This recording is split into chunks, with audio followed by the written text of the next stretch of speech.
this, in a sense, is part of a track here at CFP today dealing with Internet rights instruments. As many of you know, first of all, Internet rights are increasingly recognized in international forums like the United Nations as being central to citizen participancy in the 21st century and maybe beyond. And so there's been a push, not least from Sir Tim Berners-Lee, to talk about international standards that increase Internet freedom of speech and privacy and other rights guarantees, including rights such as the ones guaranteed in the United Nations Universal Declaration of Human Rights for things like the right to seek and to impart information. Well, the interesting thing to me, as someone who over the last year and a half has been working in international Internet policy development, has been that what's happening inside developing and transitional nations may actually be more exciting and more central to the advance of Internet rights than what is happening internationally. And the roots of my experience are pretty straightforward. Over a year ago, as part of the Global Internet Policy Project run by Internews, my employer, I got a chance to work with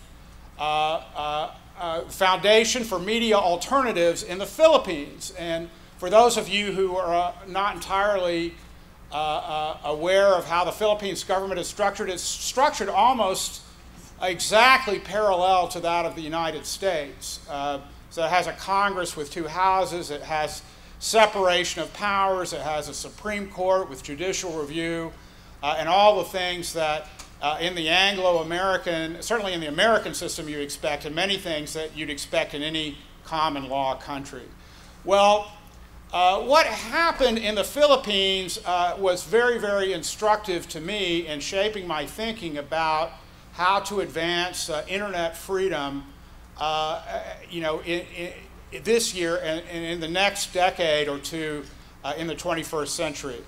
And I'll just take a back step a little bit and say, when I came on to work with Internews in international Internet policy development, the thing I was told again and again by people who have worked in this field was, no two countries are alike. Every country has its own special set of problems. You can't really generalize the solution. If you have a training that you want to do for media development or for law or for rule of law, you have to customize it to the country. And to a large extent that's true, but one of the things that I saw emerge very, very quickly was that among the many partners that I was working with, and I was working with partners in 17 different developing and transitional nations around the world, is that common themes emerged. What are these common themes? Well, one of the things that we know is that governments are increasingly aware of the disruptive potential of Internet media. They are nervous about it. Arab Spring scared them. They are passing laws that are really designed to constrain or delimit what is done on the Internet.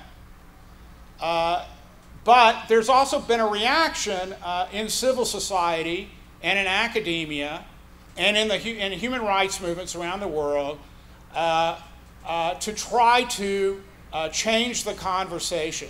And I'll just give you some notes about that. But first of all, before I do any of that, I want to introduce my fellow speakers. To my left is Nica Dumlao from the Philippines. She represents the Internet Rights Program with the Foundation for Media Alternatives in the Philippines. And she's going to talk a lot, I hope a lot, about the great experience that FMA has had in advancing the dialogue about Internet rights in the Philippines.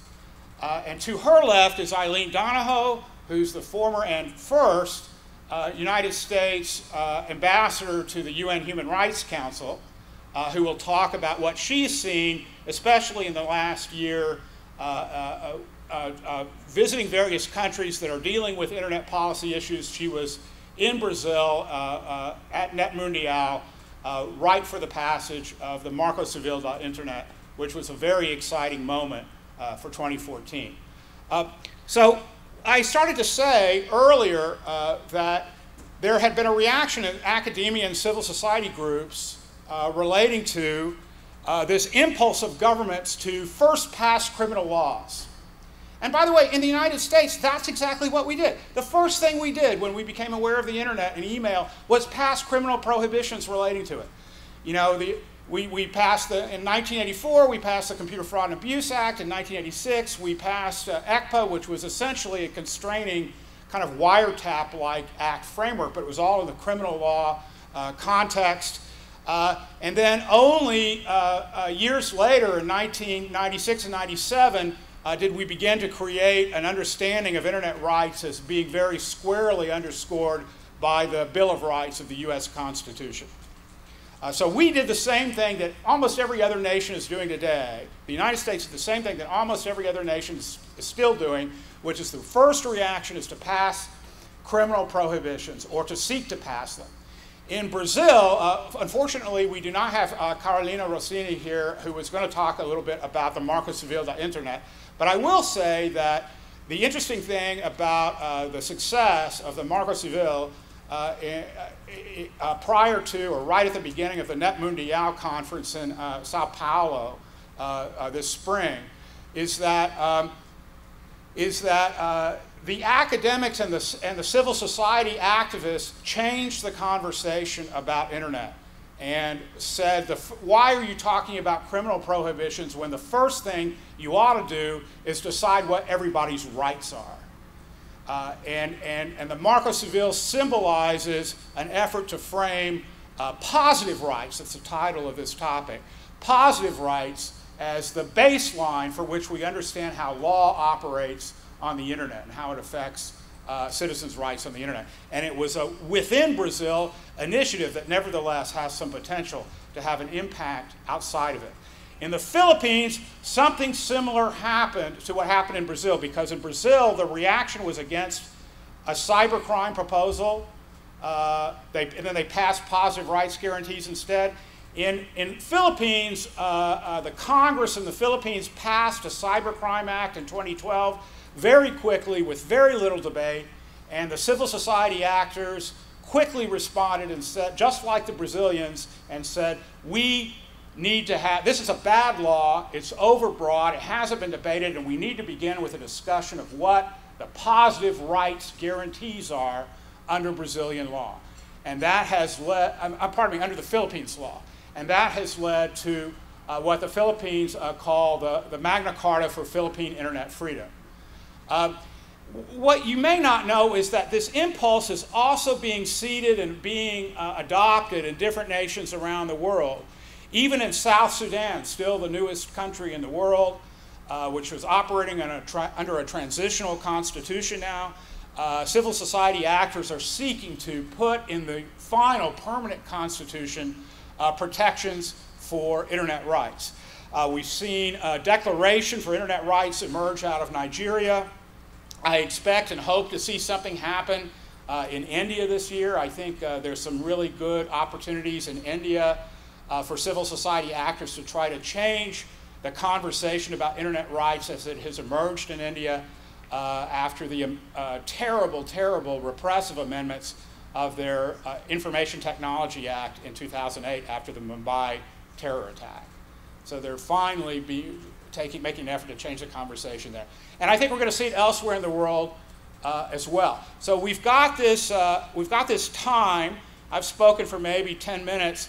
And we know we have a lot of questions. I think we're going to try to keep our presentations under the first half hour of this time so that we can engage with you and answer any questions you have about whether we should be pursuing these individual country level initiatives or what the role is of international initiatives.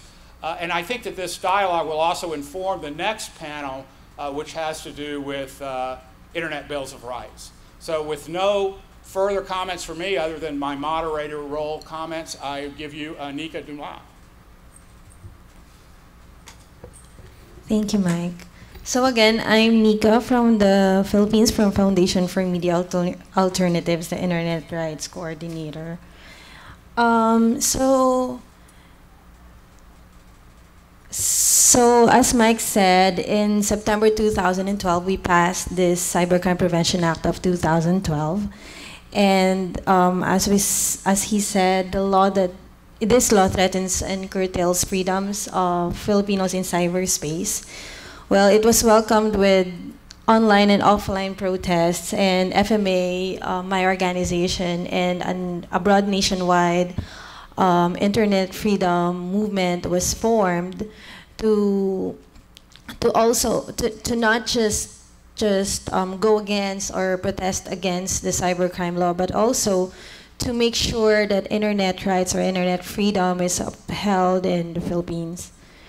So now we have to not just oppose but also propose alternative. We have the Magna Carta for Philippine Internet Freedom.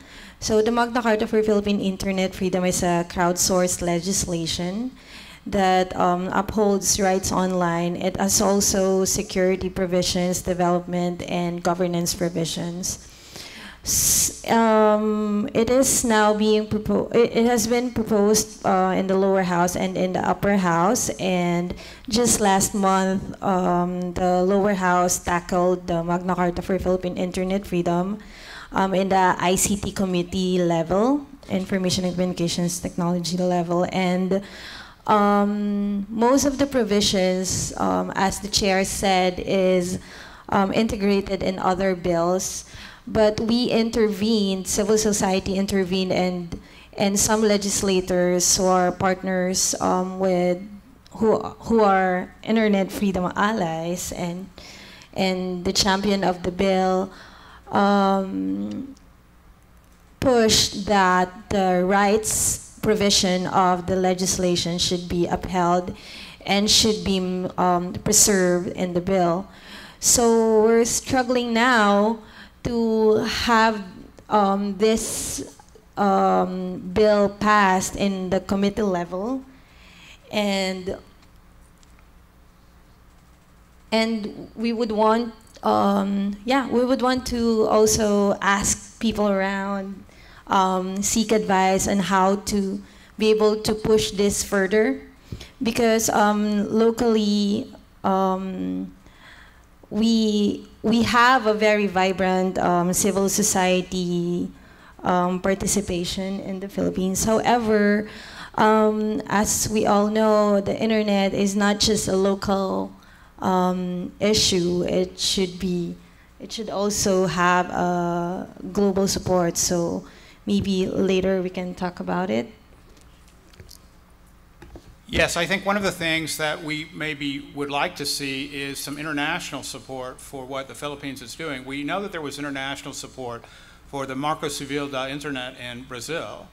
This is a perfect time for civil society internet activists around the world who don't want Brazil's Marco Civil to be a one-off, but would like it to symbolize the beginning of a global trend to help give positive feedback to the process in the Philippines.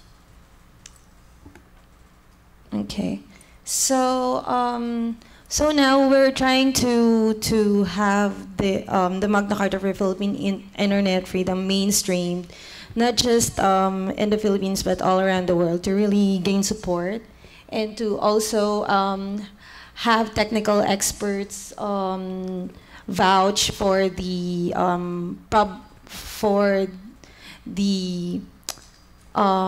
possible success of the Magna Carta for Philippine Internet Freedom, because local experts are really trying to, local experts with commercial interests are trying to kill the bill, and a few commercial forces are not really vouching for the bill, but civil society are very are optimistic in trying to uphold the rights provisions of the legislation. Okay, so some challenges that we're facing right now and some opportunities. So opportunities are most of the legislators in the Philippines are relatively young, so not like the Congress that passed the Cybercrime Prevention Act of 2012, who doesn't really know the internet and how it works. Now we have relatively young legislators who are trying to, who can understand the internet and who can explain and get what the major sponsor is trying to communicate to the rest of the Congress. So yeah. Just turning my mic off to avoid feedback, but thank you, Nica. I know there'll be some questions here, but I hope people will also look. There's a good discussion of the significance of the Magna Carta for Philippine Internet Freedom on the EFF website. Yeah. It's authored by Jillian York. It includes links to the text of the document. One difference between the Magna Carta for Philippine Internet Freedom and the Marco Civil da Internet in Brazil is that, well, one obvious difference, if you're a lawyer, is that one's very much a common law Anglo-American tradition document, and that's the Philippines Magna Carta, but and the Brazilian Marco Civil is much more a civil law document. But the other thing that you'll see is because it's crowdsourced, it's sort of exhaustive. So if you sit down and read the Magna Carta for Philippine Internet Freedom, at least the crowdsourced version, you're setting out on a 100-page journey. They're very sorry about that, but it's actually worth reading precisely because it doesn't look. It's a very thoughtful, thorough document that sets out a framework of internet rights guarantees against which criminal prohibitions have to be balanced.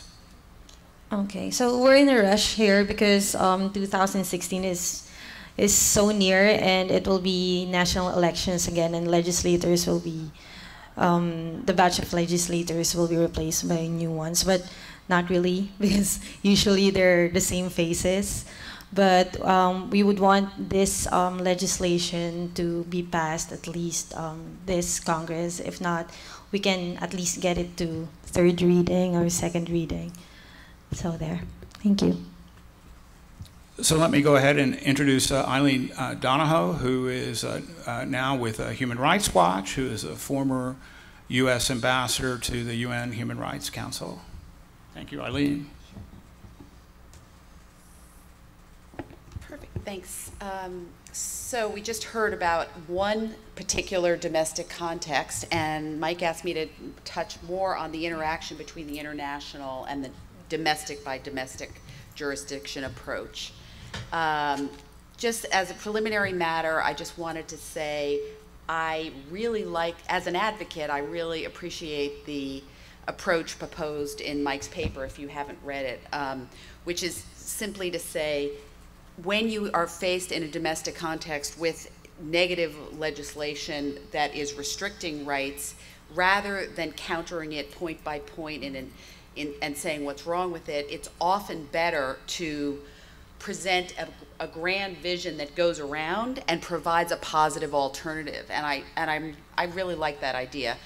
Other contexts, as you mentioned, you're more filling a vacuum, and a grand positive vision that inspires the public is also useful in that context. But certainly in cases, as we see around the world, governments, as you say, have the impulse to restrict when it comes to digital rights as a first instinct. So I think generating this positive approach is good. On the other hand, I have to say that I'm not crazy about the label, the positive rights approach.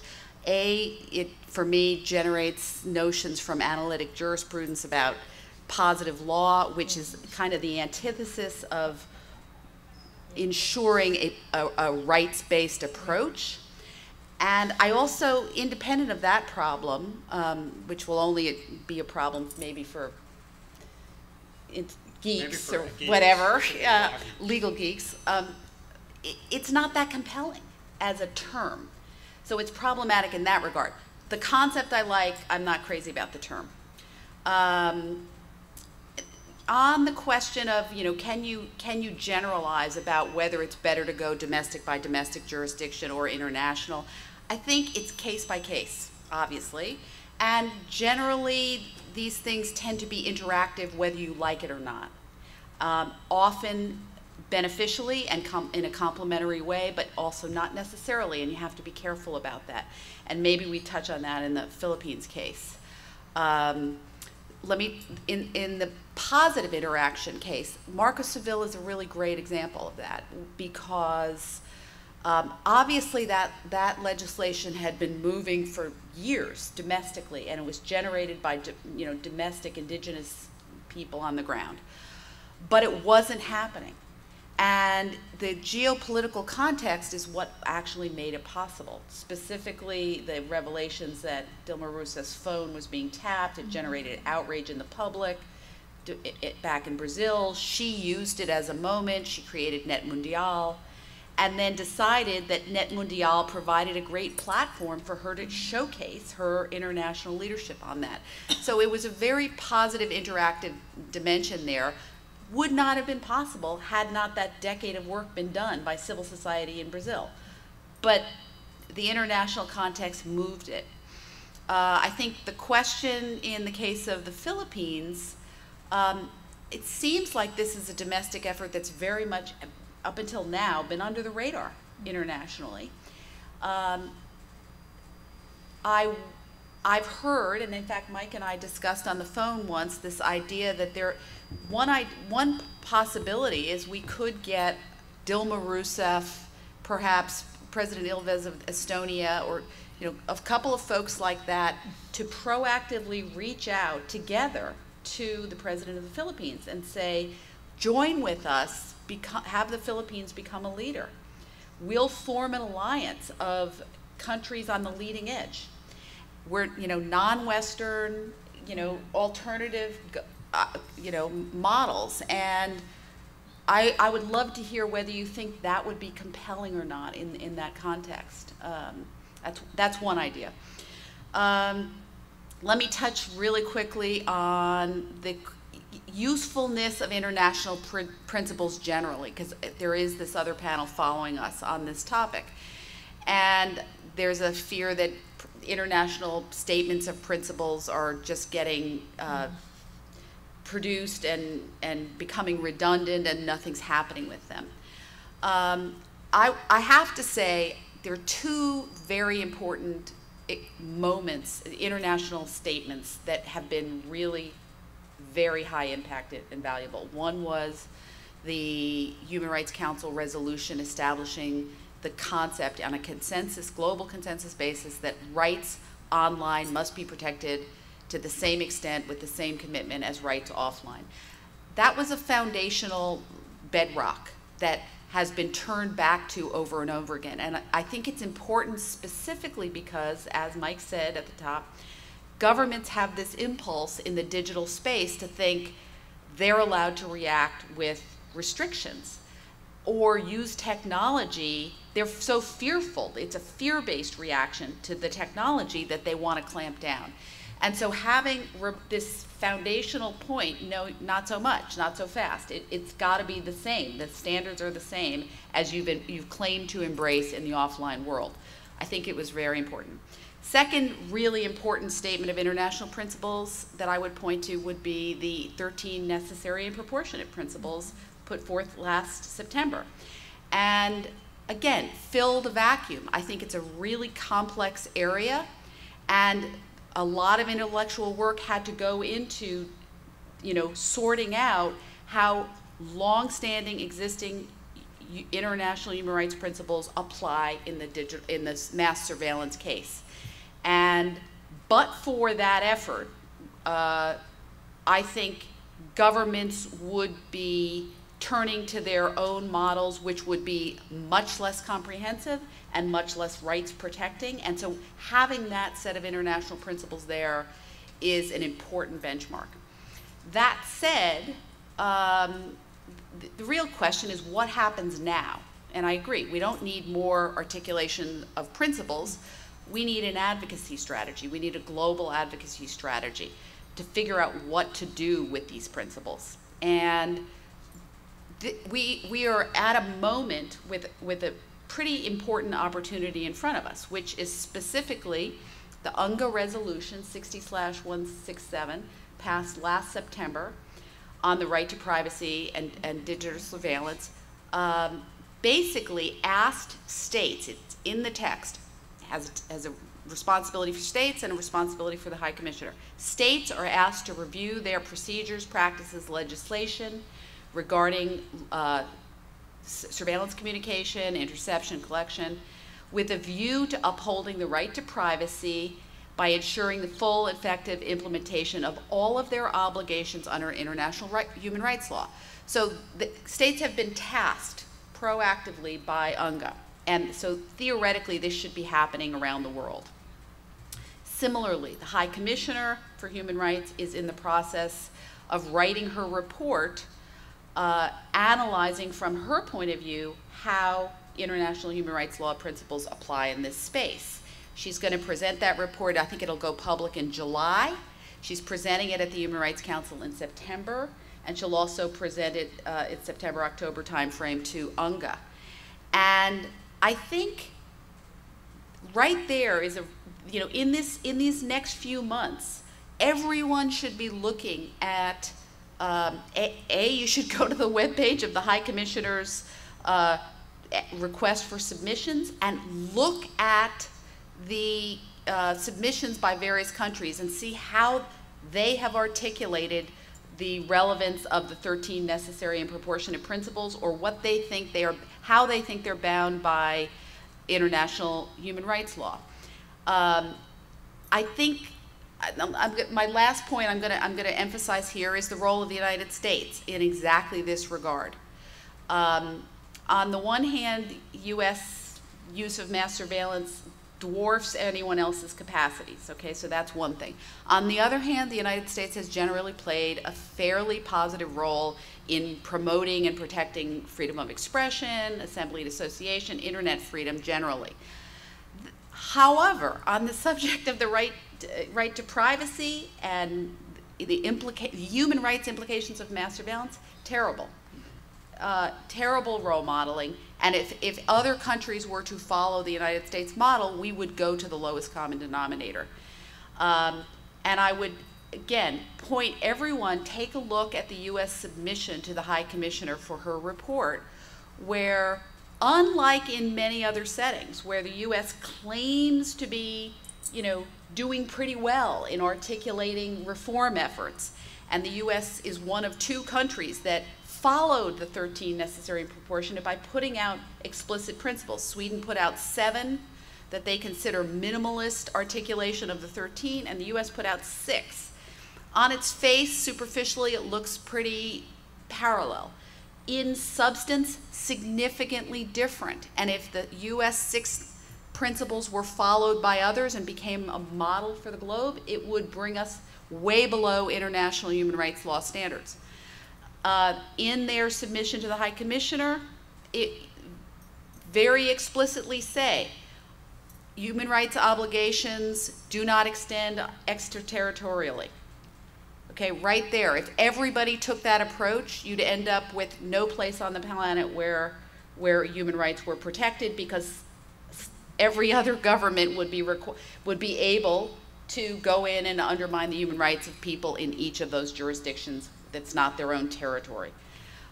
Similarly, on the first page of the U.S. submission explicitly states that Article 17, where the right to privacy is mentioned in ICCPR, does not require that the interference with privacy, does not require that it be essential or necessary or be the least intrusive means possible to accomplishing a legitimate aim. So explicitly going below the necessary and proportionate principles. And I think people need to be paying attention to this, because, as I said, the U.S. tends to influence others has tended to be followed as a leader, and if it becomes a model, this brings us to a very low common denominator that wouldn't be good. Yeah, you know, one of the things I think that 2013 and 2014 have created for the world as an opportunity is that because the United States has really gotten up, you know, a black eye, maybe two black eyes for its surveillance regime, it's maybe, you know, it's harder in terms of popular support to say let's follow the U.S. model when it comes to privacy protection. Nevertheless, I think we, those of us who work in this field know that governments themselves, when talking internally to themselves and talking to one another, they say, well, if the U.S. does it, it can't be so bad. So it's unhelpful that the United States has done this. But what you see in in individual countries like Brazil and like the Philippines is an effort not to try to be just like the United States. In fact, their support for cybercrime legislation in those countries was actually driven by, or typically driven by, bilateral trade agreements between the individual countries in the United States. But when it comes to their rights guarantees, they've actually homegrown these initiatives. And what that suggests to me is that in this moment, when the United States is still grappling with its own legacy of massive surveillance and maybe isn't in a position to tell other countries or to suggest to other countries how to do things, this is a time for independent countries, even if they're allies or whether they're non-aligned, it doesn't matter, for them to create their own standards for internet rights, because I think the natural hunger of citizens in the 21st century is for rights guarantees. They, you know, the generations that we're living in now recognize that there's something liberating and connecting and empowering about internet tools and about internet communications. And so there's a hunger for it at the citizen level, and the question is how we translate that into a kind of a global best practices or a global shared understanding of what human rights should look like on the internet. And I think that given that the international human rights instruments that we know, from the United Nations Universal Declaration of Human Rights on down, were actually shaped by individual countries' rights guarantees starting in the Enlightenment a couple of centuries back, we know for a fact that the international standards, international human rights guarantees can be shaped by advances within individual countries that dedicate themselves to establishing and guaranteeing individual human rights. So what I think, you know, Eileen suggested, and I think this is a good approach, you can have a high-level approach where you have the leaders of countries address each other and say, let's collectively or let's work together to set best practices for internet rights within our countries and then by implication internationally. And then I also think there's immense room for public civil society engagement and for grassroots engagement to support these initiatives. And I think that if we have that 1-2 punch, we can do a lot to advance internet human rights this year and next year and throughout this century. So I'm very excited. I think we have a lot of potential to really unlock and open up the potential for the internet to democratize and empower individuals. And I will note that one of the patterns that we've seen again and again over history is that every new technological innovation in mass communication leads to reaction that is oriented towards regulation and criminalizing bad, you know, perceived bad behavior. But we can do it right. We actually can do things right and have positive rights. Sorry if you don't like that term, but I'm still with it until you give me a better term. Positive rights, internet rights guarantees are the way to go. And I think the countries that have taken these initiatives provide us some great opportunities, and we need to show international support for their efforts, just as we did in Brazil. Now, let's open up for questions, or do you want to say something? Yes, just a comment about what Eileen said for the presidents to really talk to the President of the Philippines. That will be Good, because the Magna Carta for Philippine Internet Freedom is actually not included in the priority bills of the president. So what we want to do now is really to include it in priority bills. And since, of course, he wants to have this legacy, and we want that to be included in his legacy. Yeah, President Aquino, I think, is set to do a State of the Union type address in July. So even in the run-up to July and his address, we have this tight window where we could maybe urge him to take on internet rights as a priority. Are there questions or comments or jokes? Anybody got any jokes? Dan?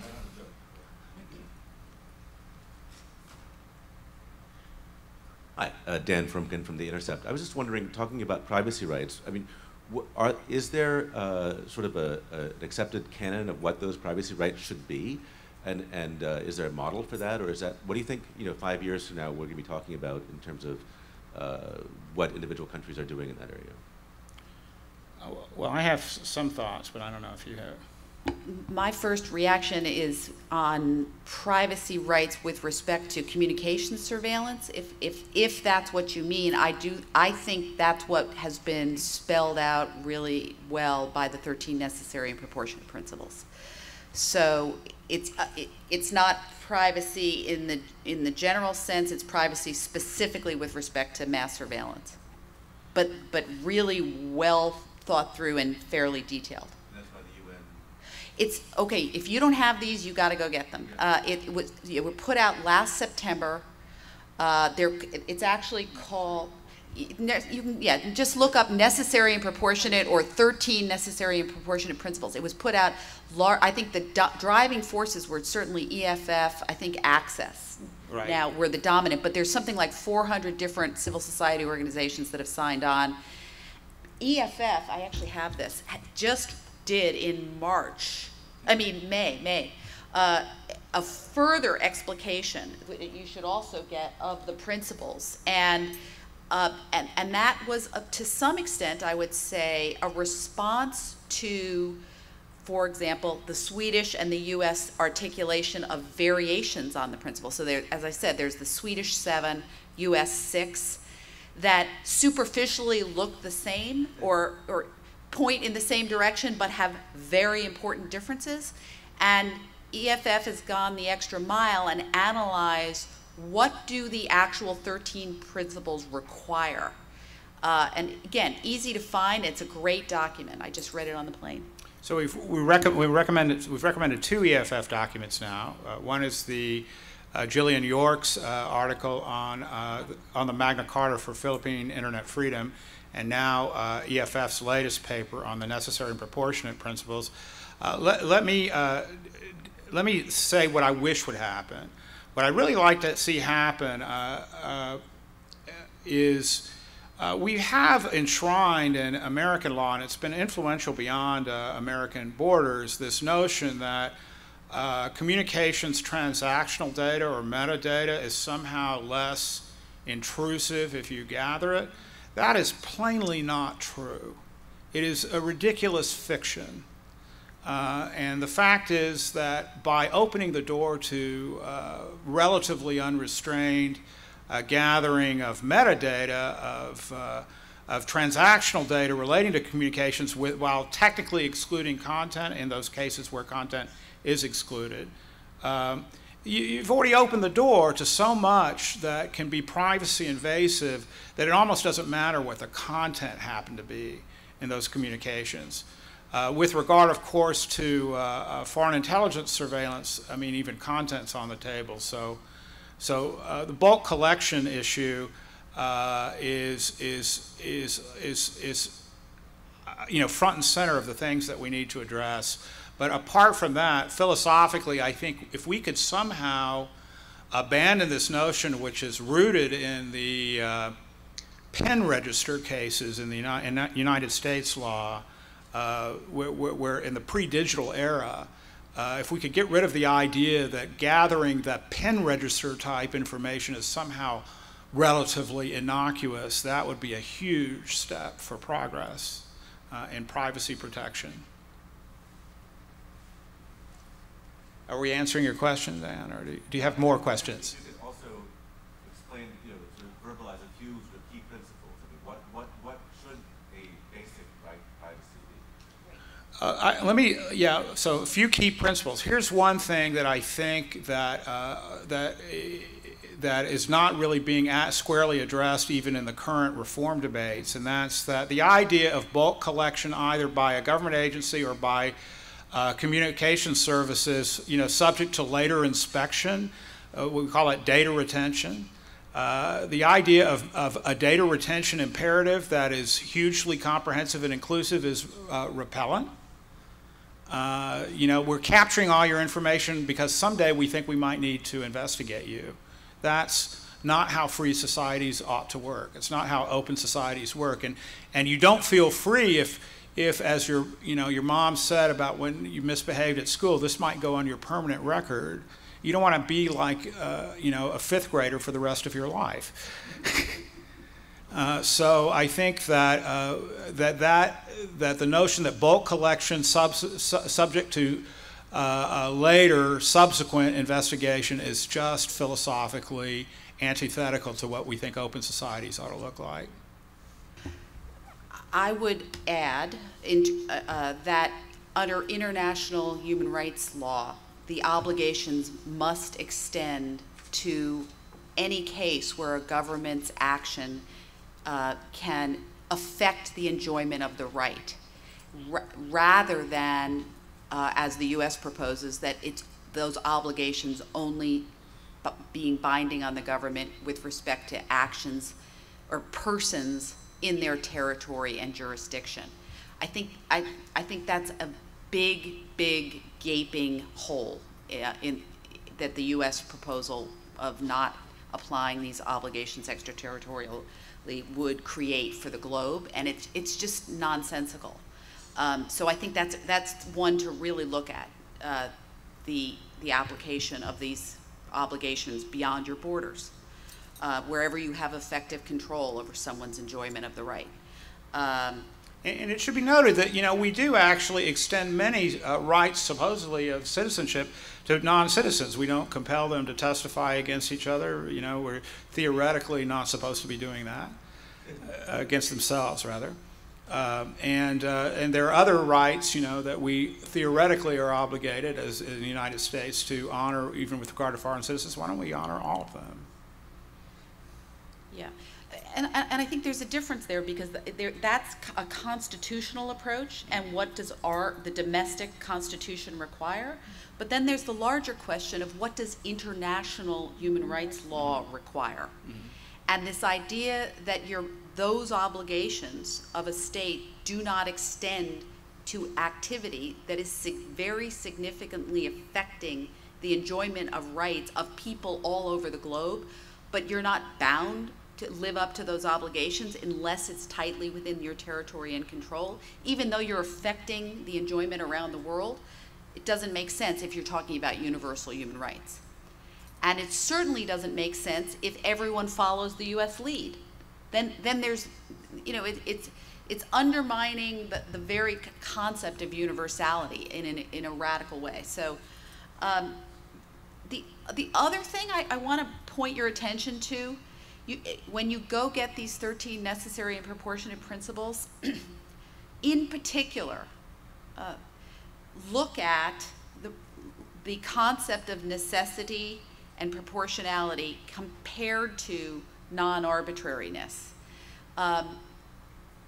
Because the U.S. is pushing forward a concept where, as long as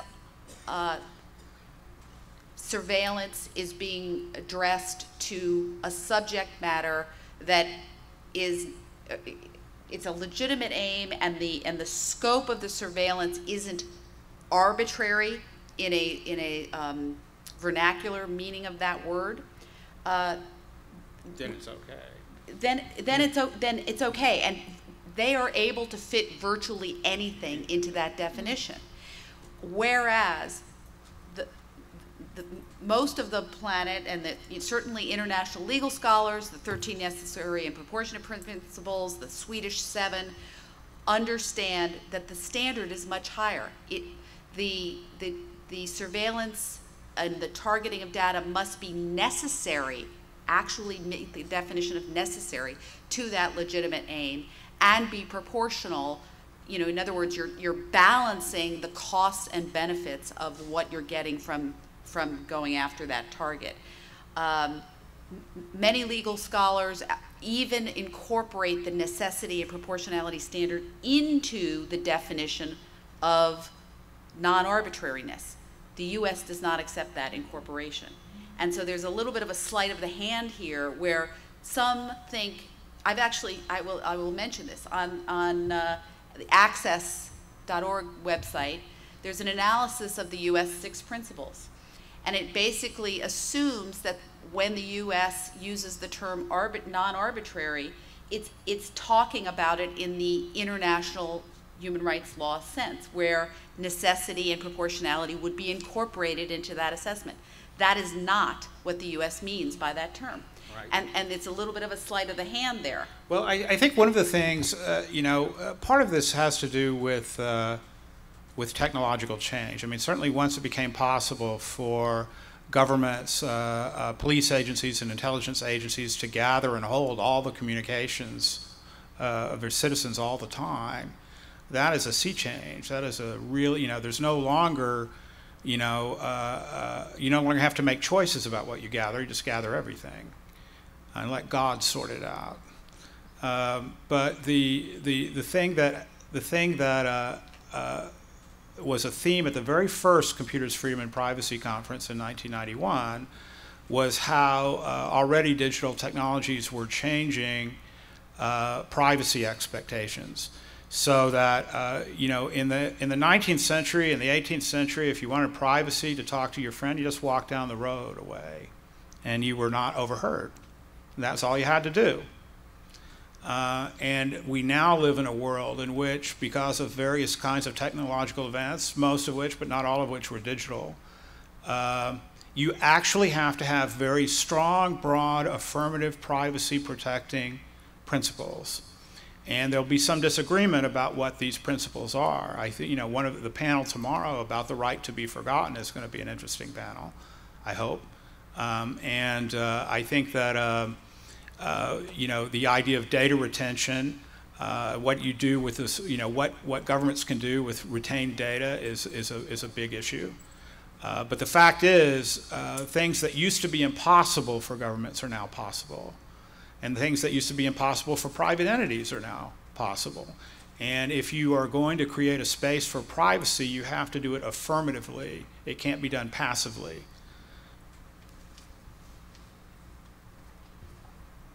Go ahead. I would love to shift the conversation in the last couple minutes. Sure. Which is back to the Philippines case. And specifically, I'd love to flesh out what international civil society can do to support movement in a positive direction in a relevant time frame on the Magna Carta there. Well, as the initial strategy is to try to get more support, like position papers coming from organizations who are really working on internet governance and internet rights around the globe, to support and to write letters to legislator, specifically to the chair of the ICT committee and the members of the ICT committee. One thing that I think is a real possibility worth pursuing is that Access, those of you who go to RightsCon or follow what Access does, know that next year's RightsCon is in Manila. I think that one thing that Access could consider doing is trying to create a public campaign to pass the Magna Carta for Philippine internet freedom in advance of the RightsCon in Manila in 2015. I think there is some interest within Access in doing this, and I think Nica and I and others are happy to invite Access to take this on and let us know how we can help. Hi, I'm Aran Padumudasa. I'm from Queen Mary University of London. My question is for Nico. I'm interested in knowing how privacy is viewed in Philippines. Is it the same? Is it as same as how it's viewed in the Western world, or is it shaped by social and cultural norms? Thank you. Of course, since not really everyone has access to the internet, we still have low internet penetration, but relatively high compared to our neighbors. Privacy is not really an issue of the marginalized groups or majority of the people, but more and more people are beginning to tackle privacy issues. Like there's a legislator right now in the Philippines who is trying to have or to pass to initiate an inquiry about this software that has been embedded to telephone companies in the Philippines, Mystique. This is according to the Snowden revelation. So we want to know more of this software, and we want telephone companies to share more of what happened in this I think request for installation of this software. And as I was telling people yesterday in the individuals in the advocates meeting, that ironically I didn't know that United States doesn't have any data protection law. Because in the Philippines we have a data privacy law, but it's there's a complication in the implementation of the data privacy law, because it has been signed into law already, but we're waiting for the National Privacy Commission to be formed by the president, but it's not yet formed. But FMA is actually pushing for the adoption of an implementing rules and regulations. Civil society has drafted its version already on the data privacy. It has been passed before the Cybercrime Prevention Act. The Cybercrime Prevention Act is Republic Act 10175, and data privacy is 10173. So it's it has been signed into law like a month or 2 months after, before the cybercrime law. Now, yeah, so we have data privacy law in the Philippines, but not yet fully implemented, but we can still use it. Now, but the problem is our ICT committee or ICT office in the Philippines are not really that well capacitated, so they're not really that well versed in privacy issues compared to other civil society in the Philippines. So the good thing about the Magna Carta for Philippine Internet Freedom is that it provides guarantees to the right to privacy. So there. I urge you to read it. Certainly, you can start with the Jillian York article on the EFF site, and then I think one of the things, my experience in reading the Magna Carta for Philippine Internet Freedom was, this just goes on and on, but it's actually because it's so thorough, and I think it's a function of the fact that they really did take input from a lot of stakeholders and a lot of insightful people about how to address internet rights in the Philippines. It's actually both a strength and a weakness, because it's a very comprehensive piece of legislation. It tackles many things.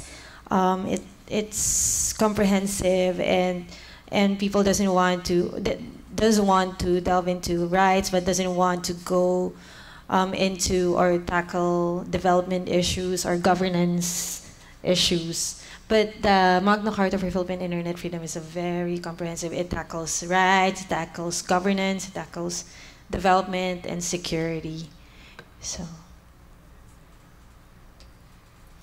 So I think we maybe have time for one more question. I want to end a little bit before the hour so that the next panel can start on time, because that's just the kind of guy I am. So if we have one or two more questions, we have time for that. I have one. Okay, go, Eileen. So I just wanted to go back to the commercial interests trying to kill the effort, the Magna Carta. Could you flesh that out a little bit more? Who are they? What's their motivation? Why? Well, the Magna Carta for Philippine Internet Freedom will in effect repeal the cybercrime law. And most of the lobbyists of the cybercrime law are from commercial forces. But so how do the commercial interests interface with the cybercrime law? What is being protected in terms of commercial interest? I think the business process outsourcing industry, the BPO industry, are the main lobbyists of the cybercrime law because they want this. They were concerned about computer intrusion yes, and capturing trade secret data and customer data. Yeah. And that sort of thing. Yeah, that's actually the same lobbyists of the data privacy law or data protection law, because the United States, US-based companies are lobbying for the Philippines to have data protection law so that their data will be protected in the Philippines. But ironically, they don't have data protection law in the US. So.